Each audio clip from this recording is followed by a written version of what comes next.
In today's video, I'm going to show you how to save a Gamma app presentation quickly and easily so you can download your work and keep it on your computer as a PowerPoint file. If you've ever finished creating a presentation in Gamma and wanted to export it for offline use, sharing, or editing in PowerPoint, this tutorial will walk you through the exact steps. And if this video helps, make sure to hit the like button and subscribe for more simple software tutorials just like this.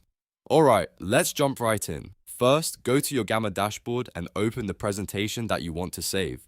Make sure you're inside the correct project before moving forward, because the export option will apply to the presentation you currently have open. Once the presentation is open, look to the top right corner of the toolbar. You should see either a share button or a three-dot menu with more options. Click on whichever one appears in your version of Gamma, because both can lead you to the export settings. After that, a drop-down menu will appear. From this menu, click on Export. This is where Gamma gives you options for downloading your presentation in different formats. Now select Export to PowerPoint, which will usually appear as a .pptx file. This is the best option if you want to open your presentation in Microsoft PowerPoint, share it with someone who prefers PowerPoint, or keep a backup copy on your device. Once you click that option, Gamma will begin processing your presentation. Give it a few moments to finish, because larger presentations may take a little longer to prepare.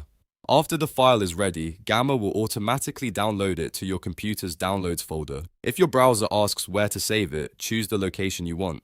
Then, you can open the file from your downloads and confirm that everything exported correctly. That's really all there is to it. In just a few clicks, you can save your Gamma presentation as a PowerPoint file and keep a copy on your computer for easy access later. If you found this tutorial useful, please give it a thumbs up, subscribe to the channel, and turn on notifications so you don't miss the next step-by-step guide. Thanks for watching, and I'll see you in the next one.